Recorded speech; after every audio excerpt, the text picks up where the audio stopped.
नमस्कार, मैं हूं आपके साथ राखी लांबा और आप देख रहे हैं न्यूज एक्सप्रेस। तो बीजेपी ने 195 लोकसभा सीटों पर अपने उम्मीदवारों के नामों का ऐलान कर दिया है और सभी की नजरें थी कि इस बार आखिर वो कौन कौन से जिताऊ और भरोसेमंद चेहरे होंगे जिन्हें बीजेपी चुनावी मैदान में उतारेगी, क्योंकि ये लोकसभा चुनाव बीजेपी के लिए बहुत ज्यादा जरूरी है और इसी के साथ साथ जरूरी कांग्रेस के लिए भी, क्योंकि कमबैक करने का एक अच्छा मौका है।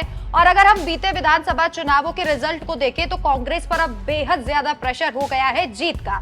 मध्य प्रदेश की बात कर ले, राजस्थान की बात कर ले तो उम्मीदवारों के नामों की घोषणा कर दी है। हालांकि अभी और भी उम्मीदवार जिनके नामों की घोषणा होनी है। फिलहाल आपको बता दें कि राजस्थान में कुल 34 सीटें हैं लोकसभा की, जिनमें से 15 सीटों पर नाम घोषित कर दिए गए हैं। 195 सीटों पर नामों का ऐलान हुआ है और लोकसभा चुनाव बेहद ज्यादा जरूरी।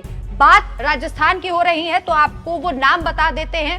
15 नामों में से जो सबसे महत्वपूर्ण नाम, जो सबसे महत्वपूर्ण सीटें हैं जिस पर सभी की नजरें थी, वो नाम कौन कौन से थे, सबसे पहले आपको वो बताते हैं और विस्तार से उनके बारे में जानकारी भी देंगे।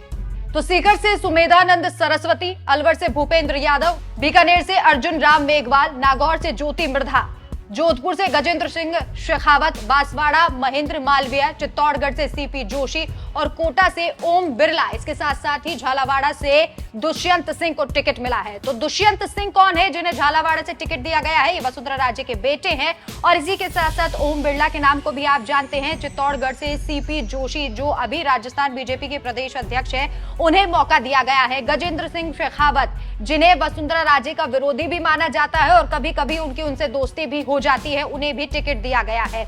इसी के साथ साथ इस लिस्ट में जो एक कमी अभी देखी जा रही है वो नाम है बाबा बालकनाथ की। जी हाँ, फिलहाल उनके नाम की चर्चा हो रही थी कि लोकसभा चुनाव में उन्हें टिकट दिया जाएगा, लेकिन जिन 15 नामों का ऐलान हुआ है उसमें बाबा बालकनाथ का नाम शामिल नहीं है, जिसके बाद ये कहा जा रहा है कि आगे हो सकता है उनका नाम शामिल किया जाए, ऐलान किया जाए। कार्यकर्ताओं को अभी भी उम्मीदें हैं, लेकिन जिन 15 नामों का ऐलान किया गया है उनको लेकर अब अटकलें लगाई जा रही हैं कि कहीं कार्यकर्ताओं में असंतोष इन नामों को लेकर ना हो, क्योंकि विधानसभा चुनावों में हमने देखा था कि कई ऐसी सीटें थी जिनको लेकर कार्यकर्ता नाराज थे।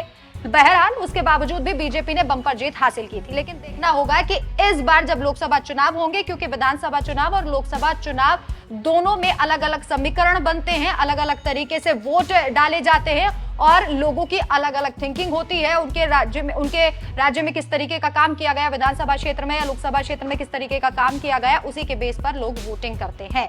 तो ये वो नाम है जिनका ऐलान किया गया राजस्थान में, लेकिन अभी भी वेट है कि बाबा बालकनाथ का नाम कब आएगा।